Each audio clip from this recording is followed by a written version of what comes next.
Okay, you already made the billions. Go ahead, make more. But in the middle of a season where you have one of the most prolific offenses around, if not the most prolific offense around, and everybody and their grandmama knows that your defense is what's trash, which is why you called the Dallas Cowboys instead of the Dallas Cowboys, because you got to take the D out of it.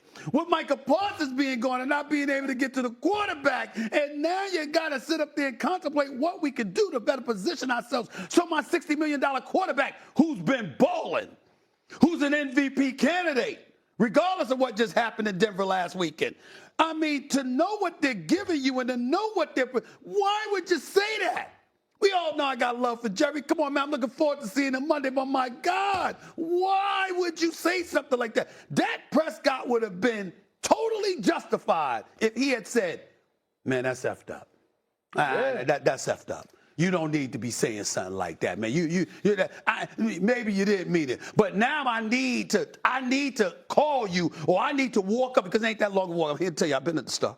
It ain't that long of a walk for the practice field up to Jerry's office. You know what I'm saying? So you taking that walk before? It's a 5-minute walk. It's a 5-minute walk. I can walk right upstairs. What you doing? Why would you say something like that? You getting on the phone, you gonna get me somebody? You gonna get somebody to help improve our defense? Because you know what? Offensively, we gonna do our thing. You gonna do something? Since you said that, Jerry, now you really gotta do something. No. Come on, man. But hold on. Come on, man. I'm just saying, you listen. Optics matter. Yep. You know, verbiage matters. Words matter regardless of what everybody want to act like. Words matter. Yep. You understand?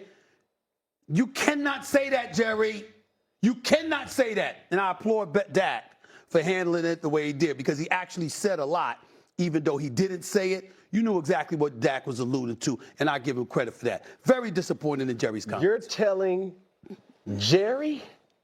No. See, he now has thrusted himself into rare air. We already knew he was petty by the fingers that he decides to use to fans. He's petty.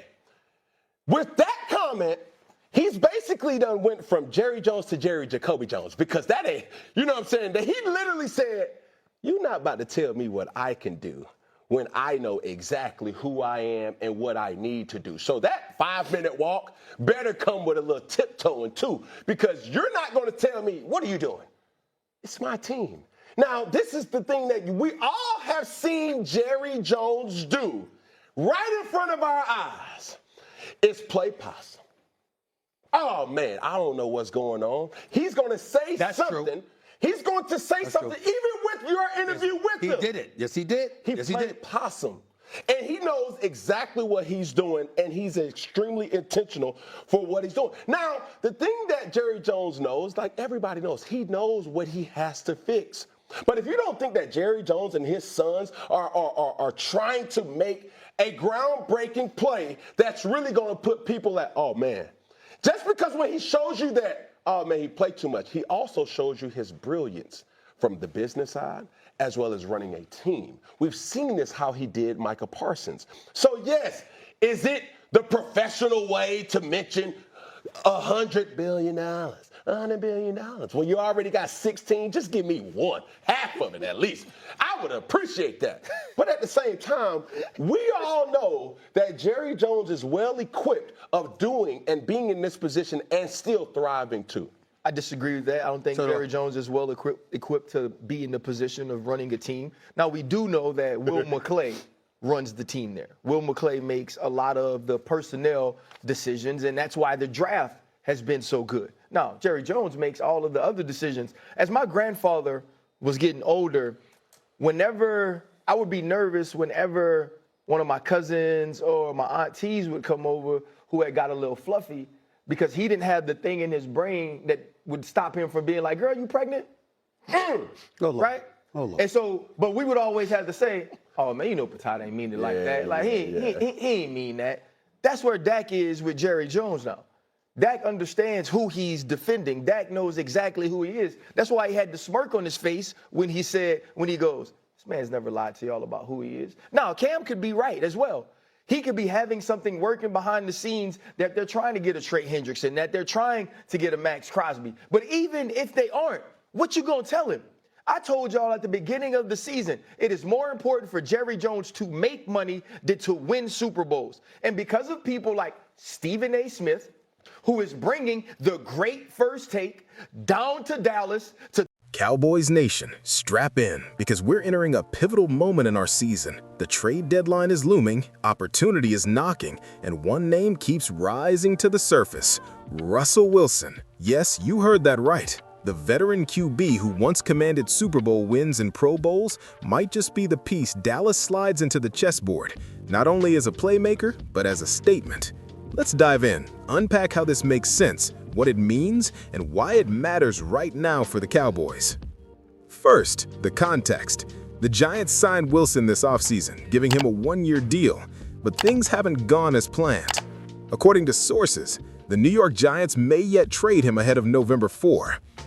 He's 36, aging in a league that demands youth and speed at quarterback, and the Giants have a rookie they'd rather develop. The headlines point to Wilson as a tradable asset. That means Dallas, among others, enter the why not us territory. Now, think as a Cowboys fan. We've built this offense to win. The weapons, the coaching, the expectation.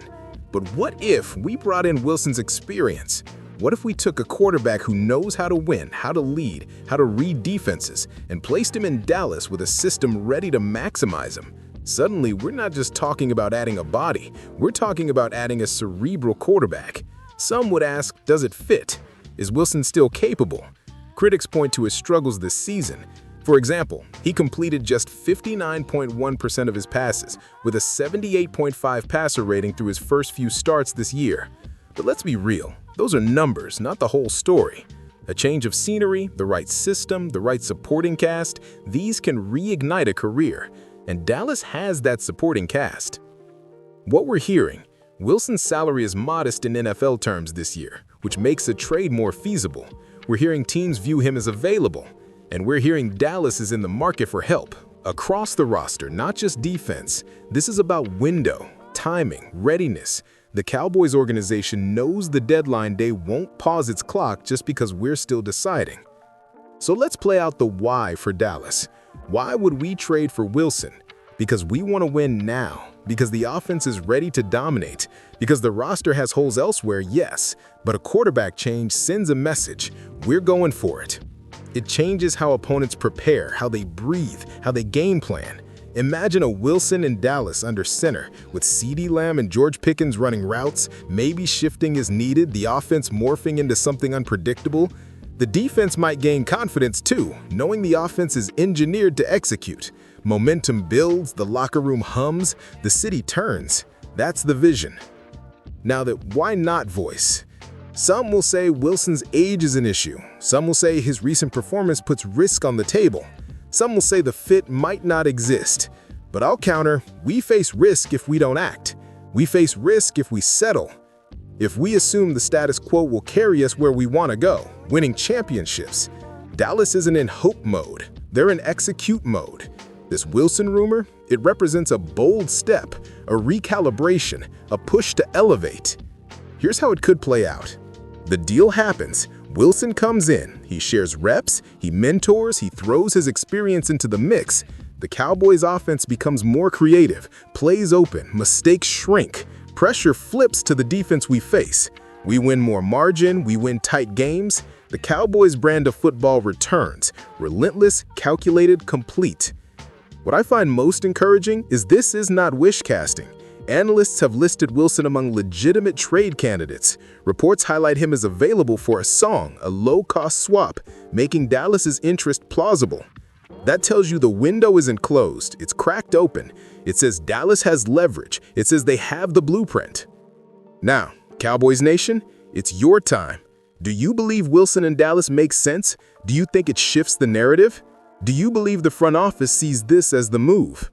Let me know in the comments. Smash that like if you're still in this fight. Subscribe to Cowboys Nation Report if you want every update, every rumor, every trade scenario dissected. Because this is more than speculation. It's our team, our time, our hope. We still believe in the star on the helmet. We still believe in championships. We still believe the Cowboys can do more than choreography. We believe they can dominate. And with a move like Russell Wilson, we might just make it happen. Let's ride together. Go Cowboys!